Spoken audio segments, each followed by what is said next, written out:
Welcome to the Level Set. I'm here with Dr. Charles Alexander, Attorney Larry Fields. I'm Redditt Hudson. Let's talk a little bit today about music. We were talking before we came on the air about a book, Larry, that you have by Forrest Stewart called The Ballad of the Bullet. Not the ballad or the bullet, the ballad of the bullet. It's a play on Malcolm. Yeah, play on Malcolm. And it triggered a discussion, play on words, a discussion with us around some of the different styles of music, their impacts, and the way that they've developed in terms of how things get presented through media, all forms of media in our communities. And Doc, you were talking a little bit before we came on there. I wanted you to pick that discussion up and kind of dive back into where you were taking us before. Okay. And so so based on the conversation and based on where we kind of are, just to give a little context. And so we're having a conversation about drill music. We'll get into that a bit. And Attorney Fields was sharing that the BET Awards now has they give an award. They have a category for drill music. And I mean, we just agreed to the backwardness of that. And so that's kind of how we got into a more historical conversation about BET. So I kind of pick up. And okay. So BET, I think BET is probably founded around 1980. I remember it coming to St. Louis at about the time cable, of course, gets widespread, well, it's emerging in the St. Louis area in the early 80s. And so I'm thinking around 81 is when we had cable for the first time in my household, and BET, I'm pretty sure it was already on there when we got it. But that early BET programming was, it consisted of HBCU football, one or two gospel music shows, some videos, R&B videos with Donnie Simpson, and an emerging public, or what do you call, community, kind of community-based, community information type of shows, right? Mm-hmm. So started off with a nightly news show. That's what we had Ed Gordon, right? You remember Ed Gordon, and then that started to morph into some more substantive types of informational, social, political types of shows, which is where we end up with Tabitha Smiley, right? And I forget the sister's name, Bev Smith, and so he had all of this programming that was centered around necessarily Black folks and Black entertainment. The Black entertainment, oftentimes on the front end, was in the way of classical Black films or gospel music, right? And so, but what happened? People wasn't really watching, so he wasn't really generating any ad revenue. Okay, so then he tweaks the format, the video format, right? And so then he starts to add rap videos, and so he creates this whole other rap piece, and so it starts to pick up. And I don't know all of the intricacies, of course, in terms of the trajectory of the more substantive, news and community affairs programming, but that stuff was growing too. But certainly as he put more emphasis into the rap genre, things started to explode, right? And so eventually, by we fast forward, 15, 16 years, 20 years or whatever, we get to, BET Overnight, where they have, videos that you probably don't want to show during the day, But by the time we get to this point, and now we're nearing the point to where, you know, he sells his majority stake. We're talking about Bob Johnson, excuse me. And we're nearing the point to where he's selling his majority stake. You know, we got folks blaming him for what we perceive to be the ratchetness in the community, as opposed to acknowledging that he, as a businessman, had started to flip his model to accommodate the taste of the people. That's what happened, right? But it was not this situation where Bob Johnson said, you know what, all my people want is the ratchet, or you know what, my people are ratchet, so I'm gonna give them ratchetness. That's not how this happened. But that's how people portrayed it. So now, how we fast forward to Larry and I's conversation, how do we know that Bob Johnson is right? Because BET now, which is not owned by him, is publicly traded, multi-billion-dollar. Yes, it is all of that. And on their music award show, you know, first of all, this music has been featured from the time, you know, this is really why the award show really even took off, because there was a time where people the artists that they were recognizing didn't even go to the show, right? And it was when they infused this, which is after the Bob Johnson ownership, is that the thing really kind of took off, and it's built around this music, right? So we go from the stage on BET, where this thing is really about Black arts, Black history, and community affairs, to where it is now. I don't know that there is any, you know, if there is any, you know, community affairs type of information on BET, is very small. I don't know. I don't watch BET anymore. But now to go through that trajectory and then be at a point where now they have on the award show a category for drill music, that's kind of problematic and kind of speaks to where we are. Because and for the viewers and listeners, Doc, drill music. So drill music is music that is, so it's a Chicago-based kind of music, you know, kind of hits hard about the South Side and the West Side of Chicago, and it is about, you know, taking folks out. That's what it's about. It is about the most grimy aspects of the streets. Right. About killing your enemy. It's about smoking folks. It's about the actual process of killing your enemies, just like the Army and the Marines do drills. That's what it's about. Yeah, so it's about taking folks out. That's what drill music is about. Right. And so there's this whole thing about it, right? And people like it, but they don't like it because of Bob Johnson. They like it because they like it.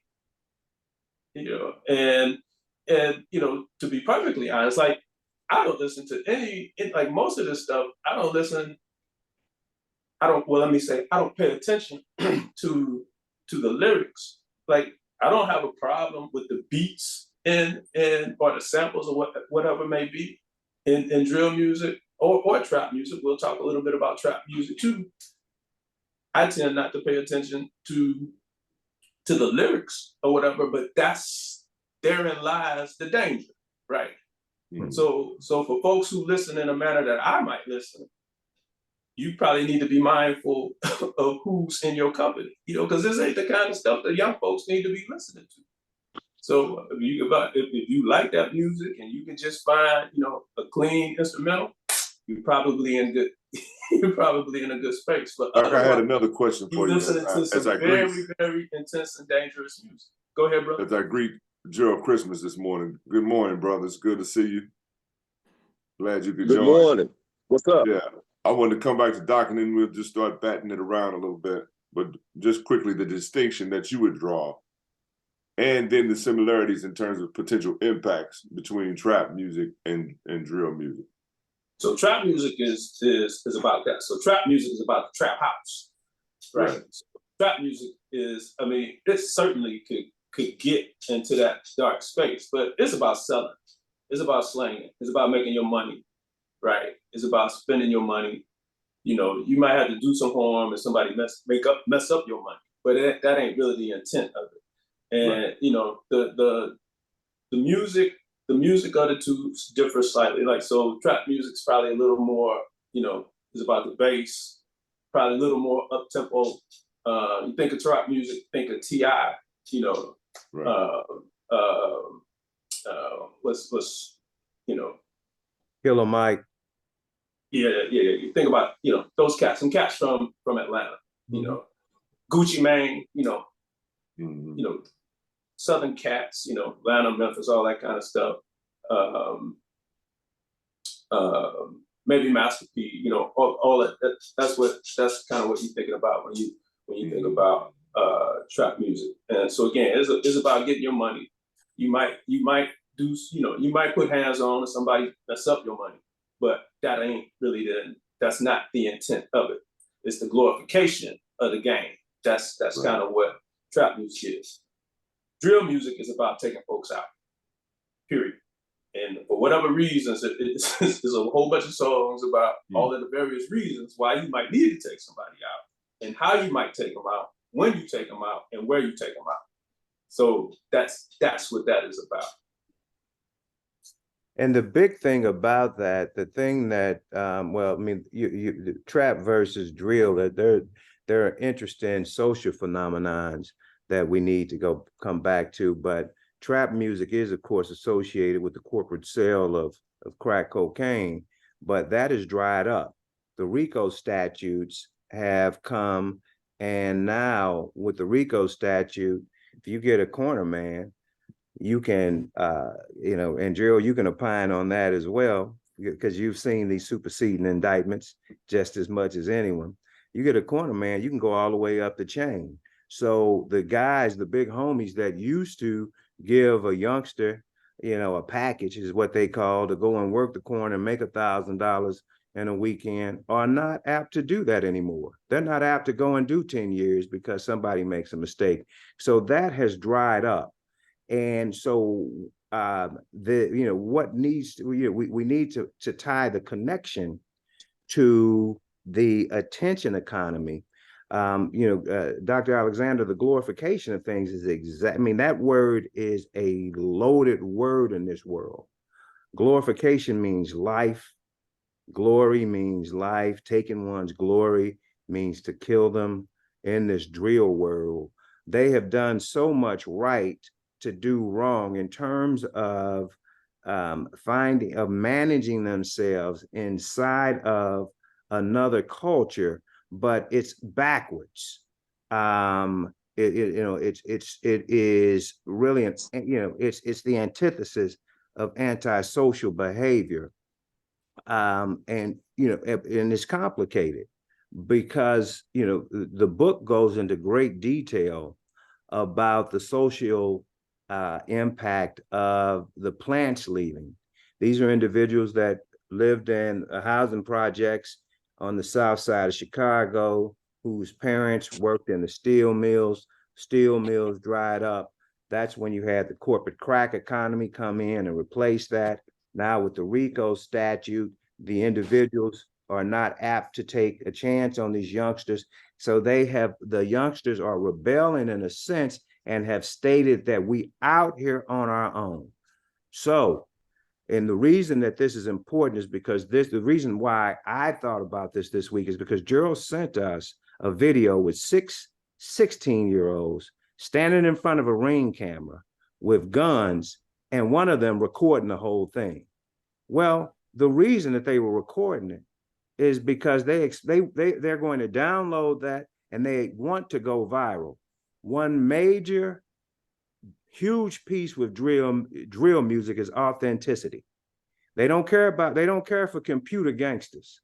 So in order to up your rep, you have to have evidence of the work that you've put in on the street.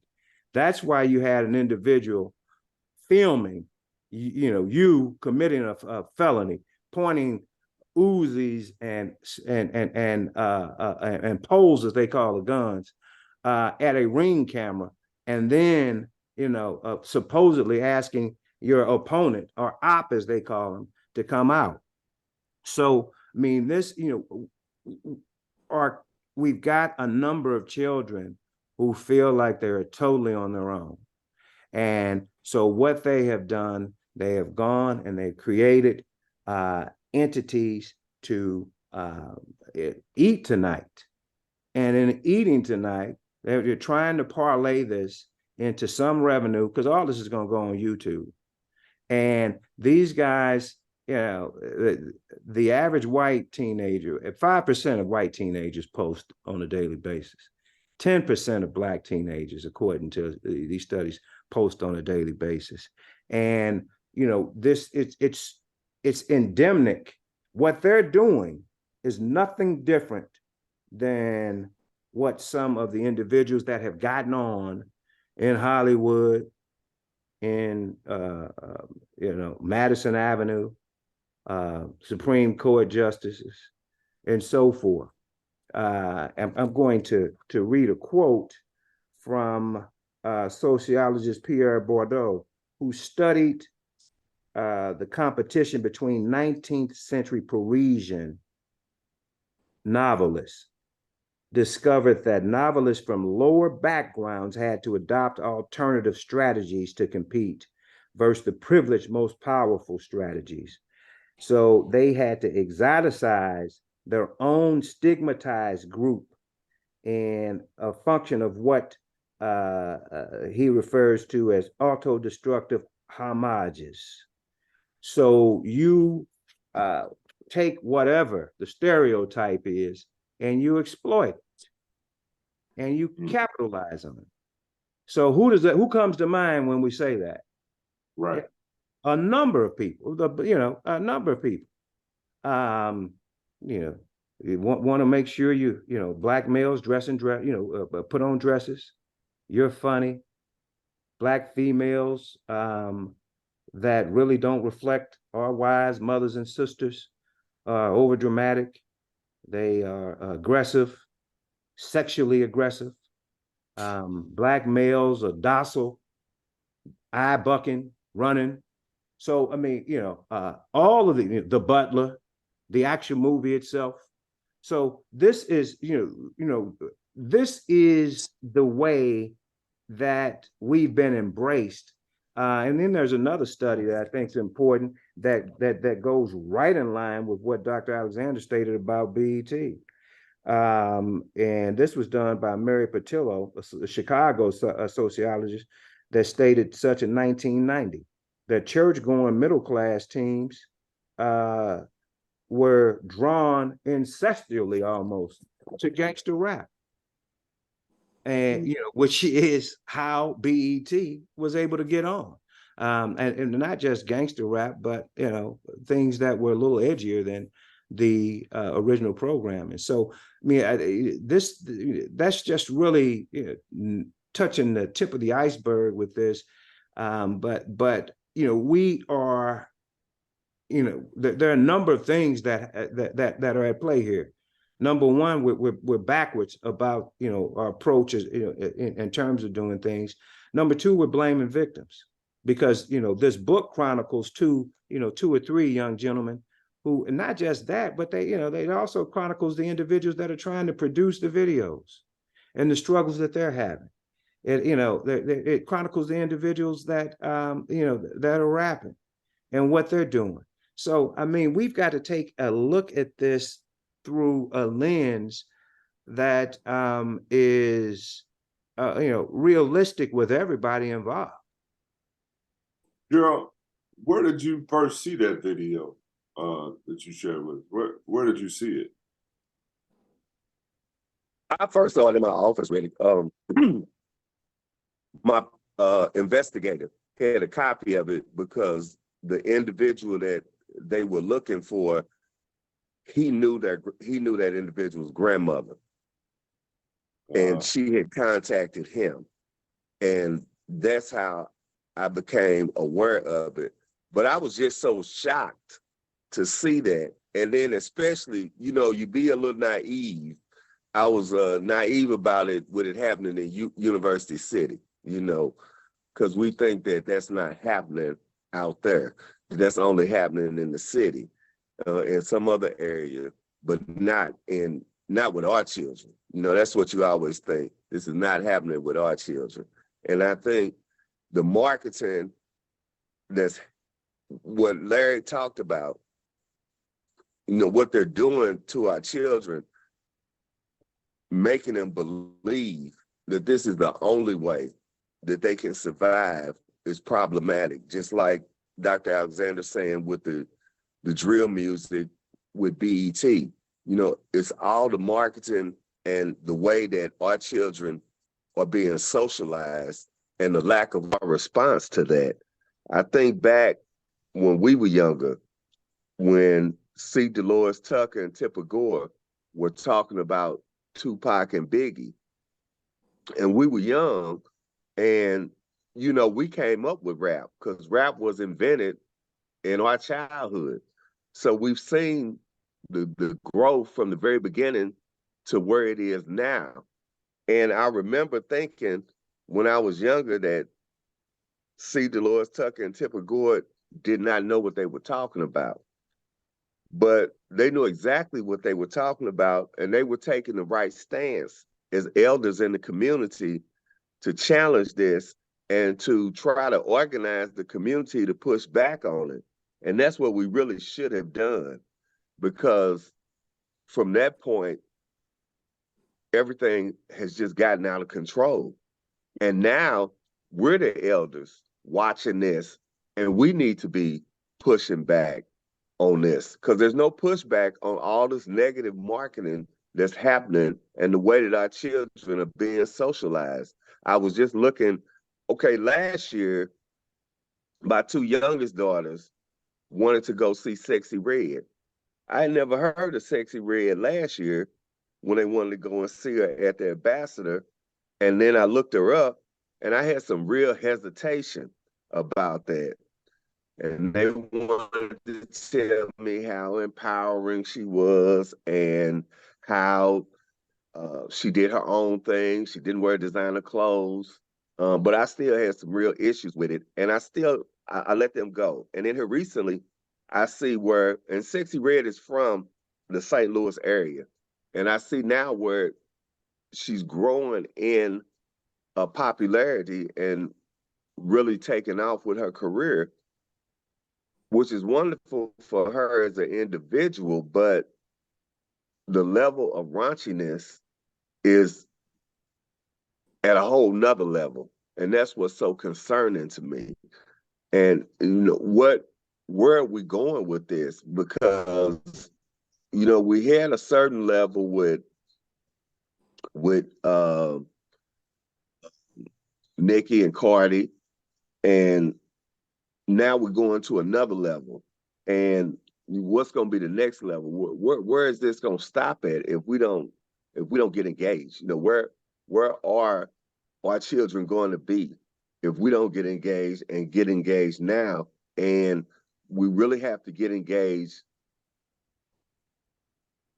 in a massive way, because it's gone so far. Like, I don't know how we even reel this back in at this point. That's my concern. Jerryl,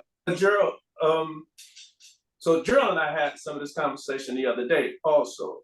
Jerryl, you just referenced Nicki Minaj and Cardi B, but can you speak a little more just in terms of, if we look at what the range or even the trajectory of the sisters in rap have been, kind of like what we were talking about the other day, where we go back in the day to who the sister rappers were.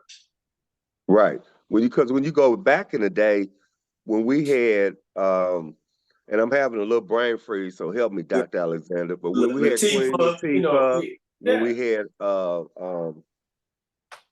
Roxanne, even Salt and Pepper, MC Light, Missy Elliott, had Light, MC Light. You didn't want to mess with my yo-yo. Right. But all those actually had these sisters who were Yo-yo was an intelligent black woman. Those were actually had rappers that were actually had skills. They were actually rapping. They were women. lyrics. They were lyrics. Exactly. They were lyrics. I can't say I'm not gonna. That Nicki is she's a monster. That Nicki's a monster. that Nicki Minaj is a monster now. Yeah, but does she write? And yeah, I think she writes, and She Or does does Wayne write. write? Megan. I think Megan's a monster. I think Megan's a monster. So, But they also bring in, I think what the difference is though, Larry, is that the old school women that rap did not bring in the stripper element. New school women that rap bring in the stripper element. Was not about the objectification of the Black woman's body. And that's what it's about now. That is true. Point blank. That is true. Mm-hmm. That is 100% true. And now you know you can be a lyricist, but you got to be butt naked too. Right, and that's what the difference. And that's the difference. And that's what's being, you know, you have very young. We just think about the people that we come in contact that may be high school and middle school age. But you also have to realize in a lot of these households that don't have responsible parents that also listen to this too, you have very young children, grade school, preschool children that are listening to this and watching it too. And then you wonder when you see sometimes a 4 or 5 year old twerking. That's not a good thing. That's not a good thing at all. Because if you're twerking at 4 or 5, imagine what you might be doing at 8, 9. And you're right. But to stop all of this, okay. And people think it's cute. They think it's cute when they're twerking at 4 and 5. Look at her. It's not. No. That is not. No. But I think KRS-One made a statement that becomes more and more profound every time I listen to it, or every time I reflect upon it. This was during Nancy Reagan's Just Say No campaign, and he made a very simple statement. Well, if you're saying no to everything, what are you saying yes to? And the reason why that's important is, to me, is, okay, if we kill drill music for all of them today, what do we have for them? What's waiting on them? And I can say, as a community, we have decided to defer creating any institution that can fund our community to everyone else. I mean, John Henry Clark used to say Black folks would be a million miles ahead of where we are if we just decided we're gonna run the sock industry. This is, I mean, because all we're doing is really just treating symptoms, as as Amos Williams said. These are symptoms, but the greater problem is stronger. I mean, we talked about people moving out of hotels, changing their conventions from hotels in certain areas last week because of their stance against Florida. Okay, but still, what's the real solution to these things? And we just aren't at a place where we talked about that yesterday, Larry. Dr. Alexander and I talked about that yesterday. Yeah, you can have your convention. You can have your convention at the things on the practice stand. I told you we was talking out of school. Yeah, no, but I mean, you could have your convention at the HBCU. That's what I'm saying.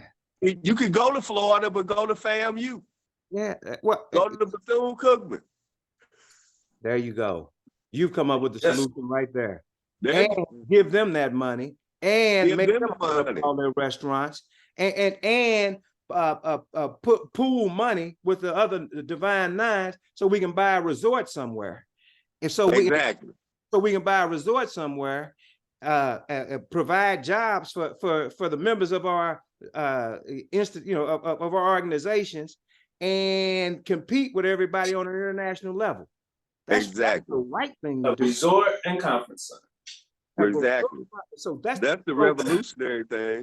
Now that would be revolutionary, Dr. Alexander. But it should be normal. That would be revolutionary. It should be normal. That should be routine for us to think about ourselves. Right, but that's why we know we need a revolution, right? Because this is what we are faced with, and what is normal is not in our best interest, right? And so And which we is why it requires the revolutionary thought. What's been normalized. Right. Come on now. There you And let me go. ask you this. That is not it. in our best interest. We have Let me ask you this, normalized Doc. our destruction. Let me ask you this, Doc, because this is my layperson view and experience with it, man. Whoa. Let me stop you right there. You're not a layperson. Well, as compared to Doc on this subject, I am. He's I appreciate professionally you trained when I get my question off. So the impact of the music, Larry, you talking about socialization. I think as a layperson, it is inescapable, man, that if a child in his formative years, developmental years, physically, mentally, emotionally, is bombarded with a message of the death of your brother is your mission in life. It is central to your identity. You have a diminished identity if you are not about this work. Not only should you be about this work, but now apparently you must prove and show your work in order to be authentic in our space. It seems to me, because when I first would challenge people with that, man, it's just entertainment, we had the ability to discern, it's just music, X, Y, and Z. Well, that's true generally for me as a layperson, if you also have in place a foundation, a family, some guidance, some direction, someone who can help you make those distinctions. But in the absence of any real guidance and any real stability, and you're looking for your identity and your space, it becomes guidance in many cases. And I'm not just saying that from my own opinion. I heard that straight from young men who were on the streets. That, yeah, man, that had a lot to do with the identity that I formed and the choices that I made.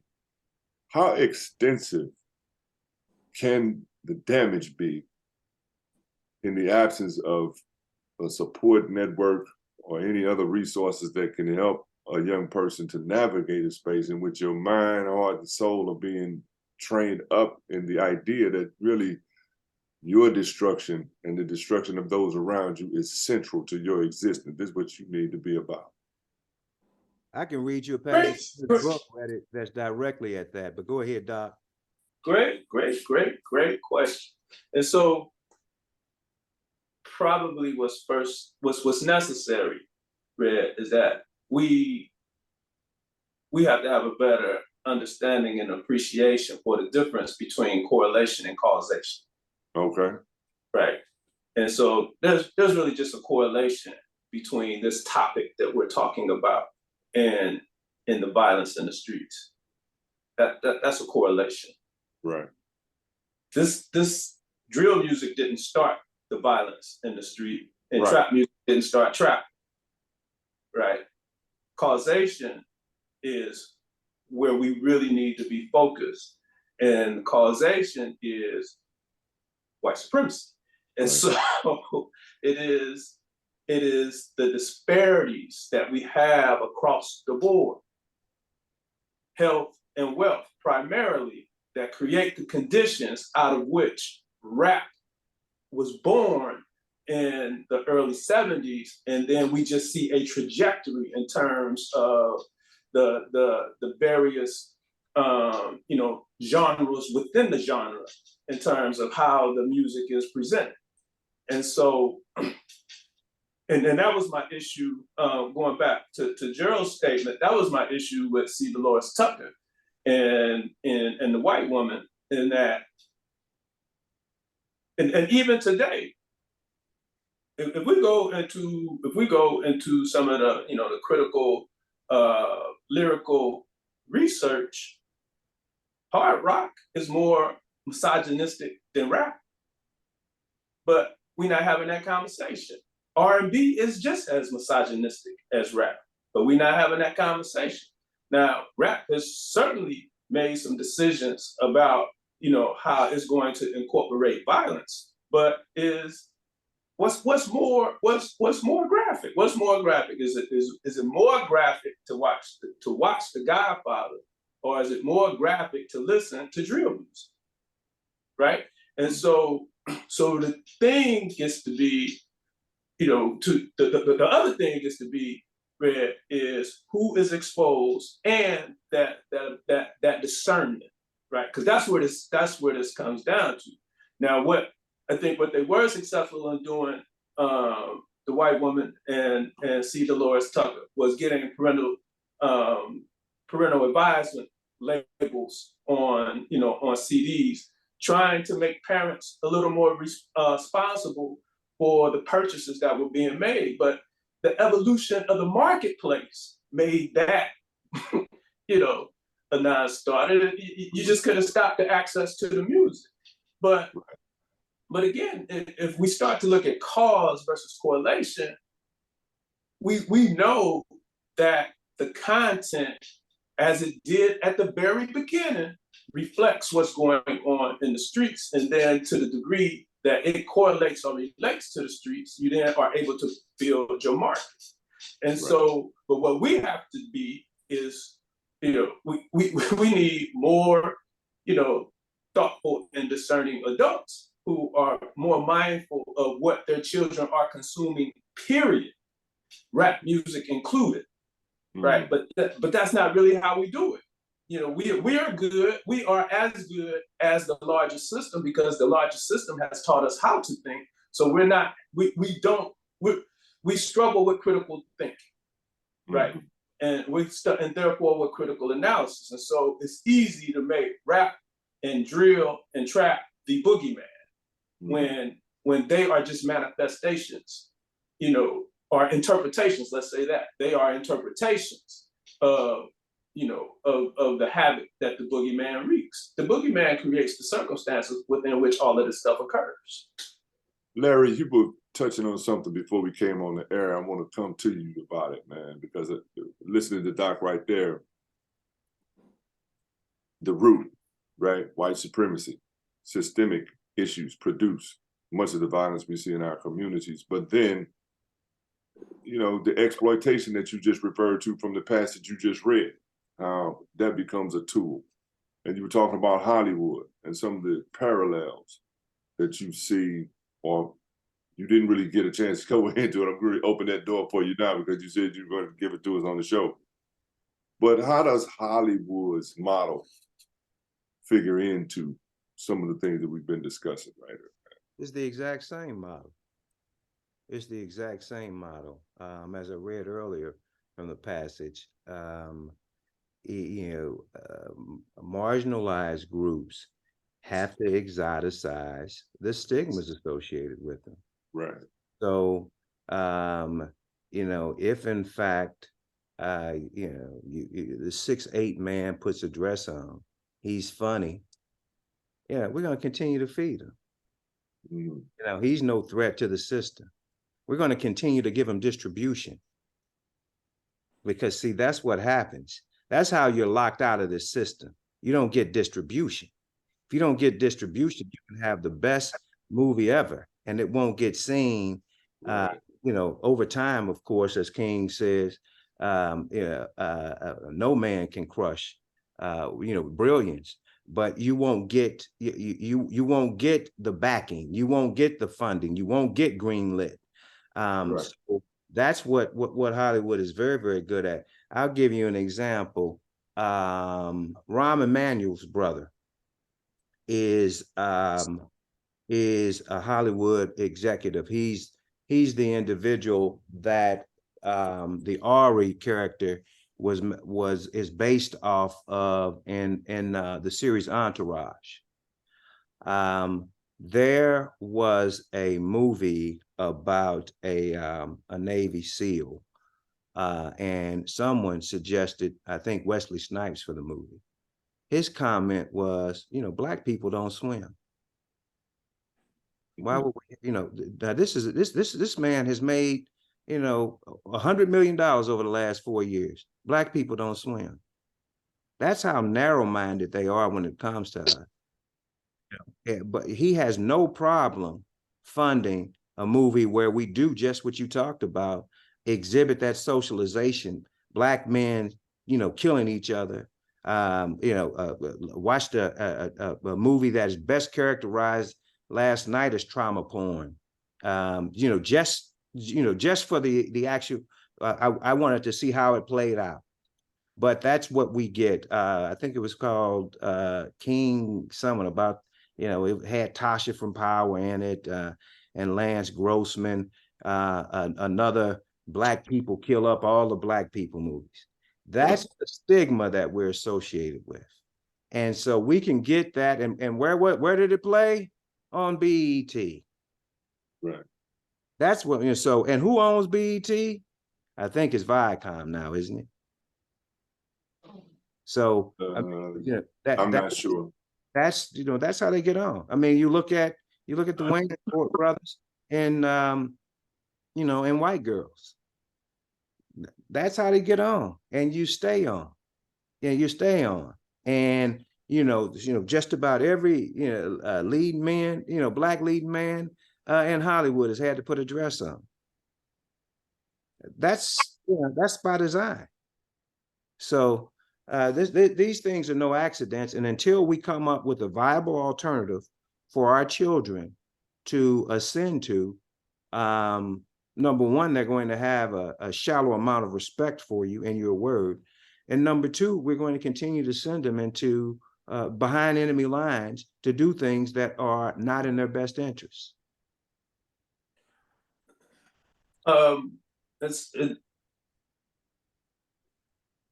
so to kind of take, again, and looking at the broader entertainment industry. And so, film and music, and we probably need to throw in theater for context for where I'm going.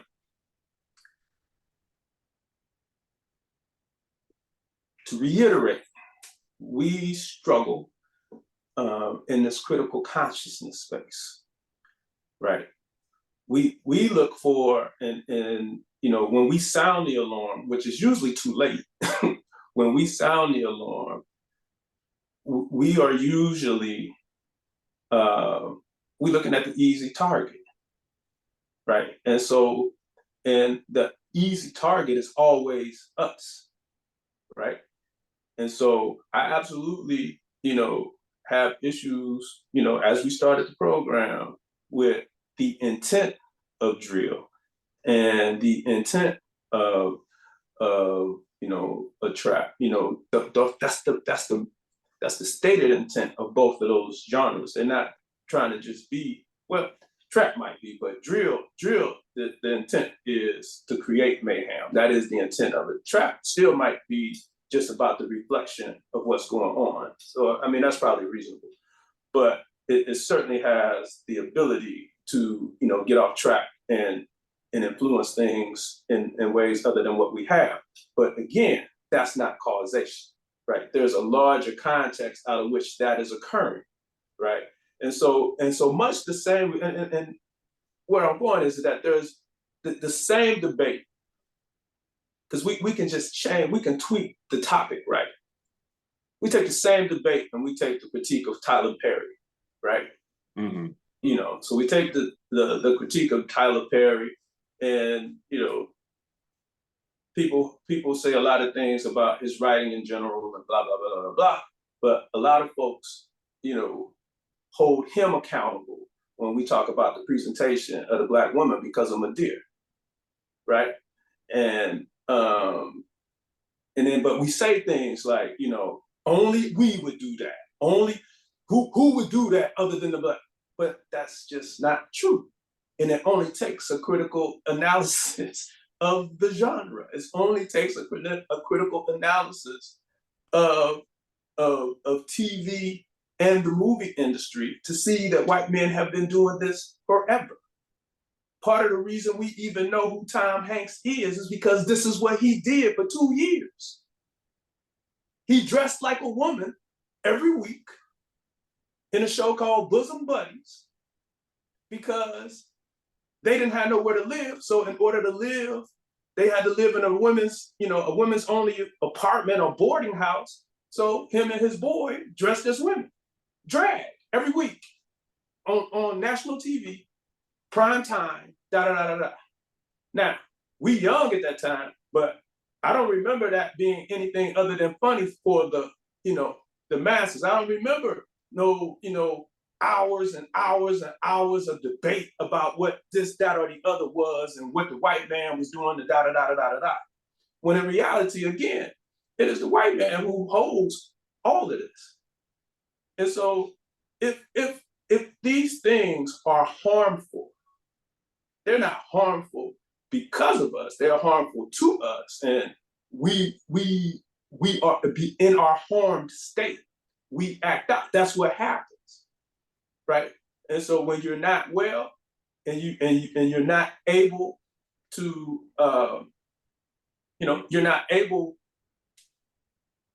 you're not able to function optimally, you act out. And so what we do is act out. And so what we see is we're on the correlation end of things. We're not on the causation end of things, but it looks the same for us in whatever genre we're talking about. But that's where the critical consciousness comes in, that we got to get better at pattern recognition. And pattern recognition means exactly that. We have to be able to look at something and understand what it means at an abstract level, so that we have a better ability to judge what's going on, in the more concrete and objective terms. To know that it's the same thing. This is what we're seeing. But for us, that's a slower process, which too is a part of the traumatic experience, right? Our cognitive pieces are sometimes, a little desperate, and so but we have to be very intentional with the critical consciousness, so that we are better able to decode what it is that's being presented to us, so that every time they flip the script, we're not starting all over. Because that's what happens. Every time the content changes, or every time the presentation changes, we start all over with our analysis, and then we listen to white folks tell us we got to appoint a board or a commission to evaluate this, but it's all the same thing. And again, I'm a wander off a bit here. And how do I know that it's all the same thing? Because yesterday was the 59th commemoration of the discovery of Chaney, Goodman, and Schwarner, who have been missing for 44 days until August 4th of 1964. And why do I say this is the same thing? Because this is the same white supremacy, and it was the same police who were involved in the disappearance and murder of social justice workers, just like we have today. Same thing, right? But we talk to folks, if we talk to enough folks will tell us, what the hell is going on here? Back in the day, it was never good. What happens is the presentation changes. They tweak it, and they give it to us a little differently than how they gave it to us the last time, and we call that progress. Now, I'm not saying that there has not been progress. I'm saying that the boogeyman, the same boogeyman that has always been, is.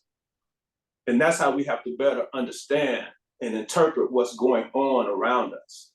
Yeah, the common thread that I've heard from all three of you brothers today, if we're going to... Redditt, one thing about constantly being on the survival mode is that when whenever there's a pause in your mistreatment, you tend to relax. And we're just constantly at this point, we just want peace instead of understanding that you're in a fight, and that's just, it's not going to get better until you make it better. Right. And that's the point right there, Larry. Right now we just want to assimilate and be left alone, and just let us be. Those of us that feel like we have advanced both economically and on an educational basis, we just want to be left alone. We don't want to take a stance. We don't want to get involved. We want to just be out in the suburbs, living our life, having our children in private school, and just be left alone and just be accepted. And like you said, Dr. Alexander, the boogeyman has always been the boogeyman. But the difference back then is that we knew he was the boogeyman, and every institution that dealt with you told you he was the boogeyman. Whether you were in school, whether you were in church, whether you were shopping, whether you were playing sports, everybody told you this is the boogeyman and this is how to deal with the boogeyman. That's what's not happening now. And Joe, that's the point I was getting ready to make. The thing that I've heard from the three of you all is that critical thinking piece. The sooner you can engage a young person by means of fighting back against everything we've been talking about, one of the best available tools we have right now is to teach critical thinking to our young people who are most directly impacted but we have to do it independently. Critical thinking, if it was a takeaway for people watching this show today, among many takeaways, but a vital one is if there's any young person in your life that you can impact, that you teach, that you're associated with, cousin, relative, friend, start working on that critical thinking piece, man. If you want to prepare them for the world that they are entering, critical thinking is a must to their survival. And critical thinking has always existed. It's just not always grand, right? Because, kind of to your point, Jerryl, and well, to start with Larry's piece about, when we get that respite, we relax. Right. The boogeyman don't relax. He always scaring people. And so we have to approach it in that way. The boogeyman is always working. And so again, what we're seeing now is not new. And so Jerryl was referencing, in the middle class, the Black middle class, all we really want to do is, chill, right? But that ain't that. E. Franklin Frazier wrote a whole book about it. It's called The Black Bourgeoisie. And so this ain't none of this new. None of this new. None of it. And so when and again, folks talk about Dr. King. If we look at those 13 years of his public ministry, all right, well, we can just hone in. Let's just double down on a letter from Birmingham jail. He starts out talking about the white clergy, but if you get down to that last, quarter, he talking about us. He talking about the Black middle class. He's talking about the Black middle class. He's talking about liberals. Yes. He's talking about the worst white liberals.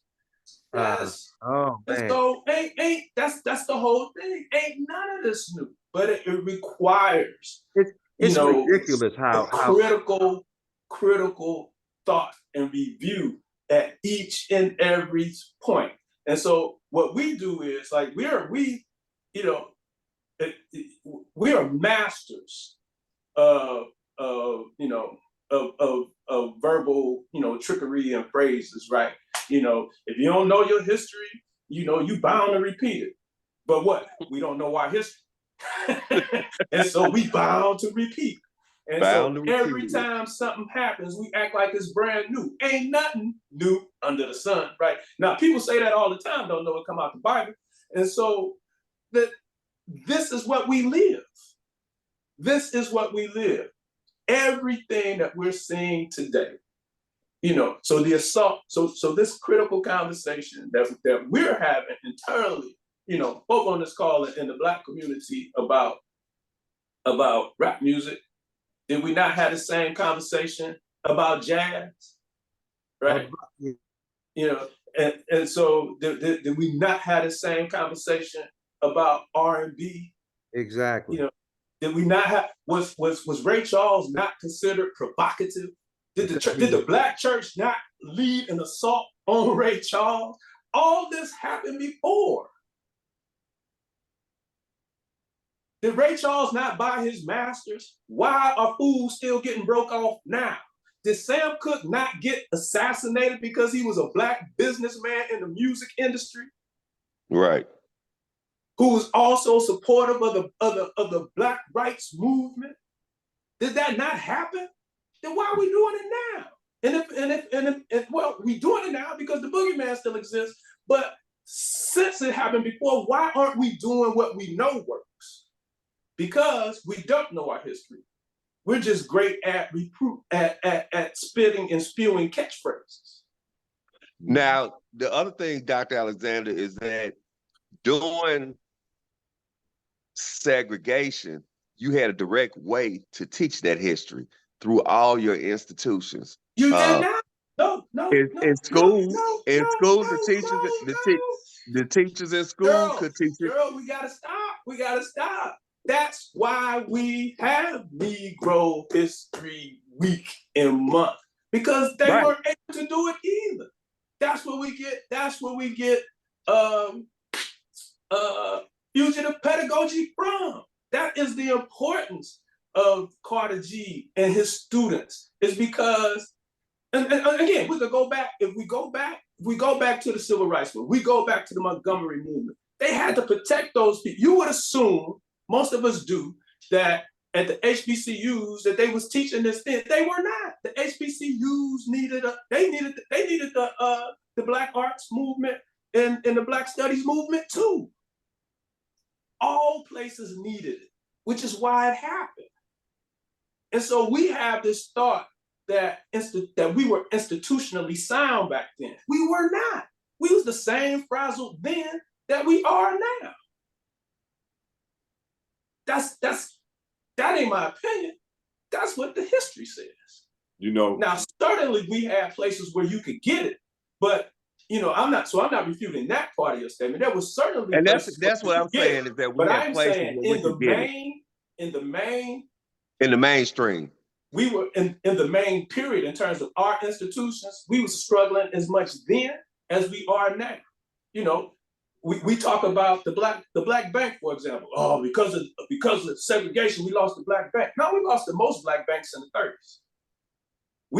We came out, we never recovered from all of that stuff that was going on leading up to the Depression. Well, so we lost. But we really need to tell that story truthfully from the standpoint of how the government is handling that, and all of the wealth. The government is the boogeyman. Yes, it is. Right. And all the wealth that was lost because they did their level best to make sure the Freedmen banks, Jackie Robinson's banks, all of those, the New York banks, did not have the insurance or were not beneficiaries of the FDIC like everyone else was. There were churches in Harlem at that time that had 4 or 5 different accounts that were at the maximum insurance amount, and the FDIC would only guarantee one of them. That wealth is gone. And it will never, so I mean, and this is how we get to drill music and trap music. That is it. Tell that story. Because that's how we get there. It is the years, it is the nature of our 400-year relationship with the boogeyman, with the white supremacy that has created the circumstances out of which these brothers' creativity manifests.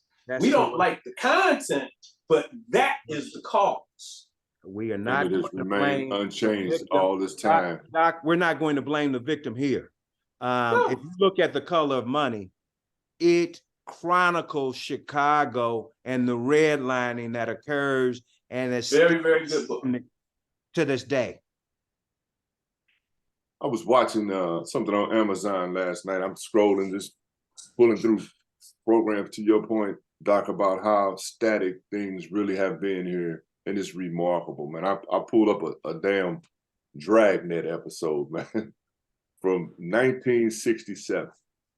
And the episode was about the rise of white militias around the country in response to quote unquote violence, urban violence, right? I mean, there's a whole episode about how many arms they were selling and trafficking, and the thought behind it was, we're helping law enforcement, we're patriots, don't you want us to keep law and order on these streets?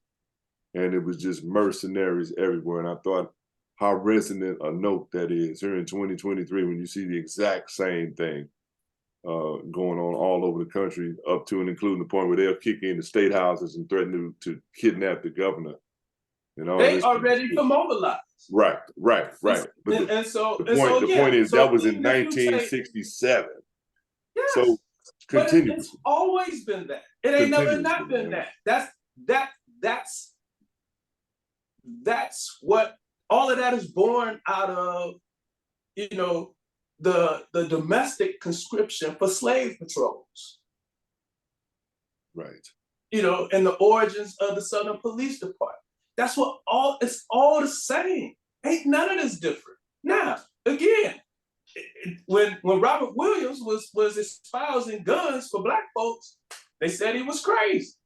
You know, right. One of the people who said he was crazy and, you know, was a friend to the FBI around the circumstance was Thurgood Marshall. Mm-hmm. And so these things happen, and they and they continue to happen, but it's within the context of this that we end up with, you know, the various cultural presentations that we see.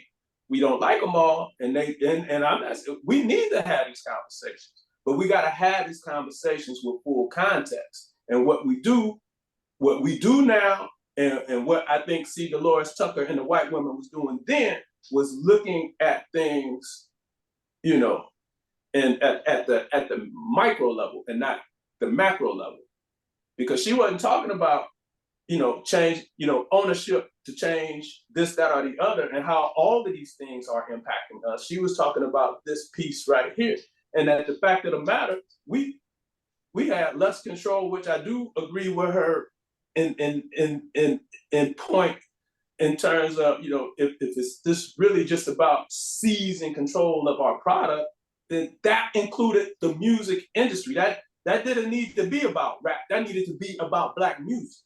But that wasn't her message. And so, but again, that goes back where? That predates her. It just looked a little different. And so, which is part of you know, her probably lukewarm reception. You know, of course, the rappers felt attacked. And they felt that she was working for the other people. But had she come with this in a more nuanced and historically, you know, fact-based argument, she might have swung more broader public support that might have been able to better or more influence the rappers. But when you say it's their fault, that's foolishness. And it's wrong, because that's not, the rappers, so what nobody does now, nobody does still. I have not had a single conversation with anybody about John Singleton's series that just went out with Snowfall. It is a presentation of the Iran-Contra affair. That's what that is. That whole thing is the Iran-Contra affair. That's what that is. You just don't have Reagan and North. All of the other actors you got. My man is Free Ray Ricky Ross, the person that Rick Ross named, whose name Rick Ross took. He's the person that takes all of that cocaine that the government, that the United States government is bringing into the country, and creates, you know, creates the crack epidemic. Free Ray Ricky Ross. He did that with the aid of the United States government. That's what Snowfall is about. But Negroes don't know that, because we don't know our history, and we don't know the history. Well, you can always get some history here on the level set. As you can see, man, that was a full hour. We didn't even touch on Trump's latest indictment. We'll get to that maybe next week. Don't worry about it. There'll be another one next week. Yeah, he'll do some more dumb shit between now. We'll have another indictment next week. That boy collecting indictments, boy, like hors d'oeuvres. Right. He collecting the indictments, but also along with those indictments, he collecting a lot of funding. Every time he gets indicted, his funding levels go up tremendously. So be conscious of that. His numbers in the Republican Party skyrocket every time he gets indicted. And he's leading by a landslide in the Republican primaries. Nobody's even close to him. Right. He's at like 58%. Everybody else is polling less than 10%. I think Tim Scott has 9% is the close, or is it DeSantis with 20 something? Maybe we'll touch on that when a little bit next week. And Doc, I think you had a part 2 to this discussion as well, man. We may jump on next week. Viewers and listeners. I think we could talk more, Yeah. again about, this music piece, and perhaps we'll add a content expert to the conversation that would even help us to dig a little deeper and flesh it out a little more. You don't want to. So we could go deeper because we need to go deeper with the labels and the executives. Mm-hmm. And the conditions that create this. Exactly. I mean, because one thing about it is very few people draw the connections to the fact that those major manufacturing plants that were on the black, in Chicago have shut down. They've exported all of that manufacturing abroad. We had conversations in the 80s. I can remember having just, very emotional conversations in business classes about the benefit or the detriment in shipping these jobs abroad. I always felt that it was ridiculous to ship a job abroad. Henry Ford, as bigoted as he was, knew that if he did not hire people, nobody would be able to afford his cars if he sent them abroad. So sent all of his manufacturing abroad. And we are seeing the remnants of that. And, like I said earlier, after, a number of the individuals that were working those manufacturing jobs in Chicago and Indiana, those Black folks that worked those at a disproportionate rate, then moved to the corporate crack cocaine sales. Well, that's dried up. RICO has killed that. So now these kids feel like they have nothing when in fact we should have had an alternative for them all along. So I mean, these are just issues that we've got to talk about and quit victim blaming so much. We'll cover it all and more next week when you join us again here on The Level Set. Jerryl Christmas, Dr. Charles Alexander, Attorney Larry Fields. I'm Redditt Hudson. We'll see you then.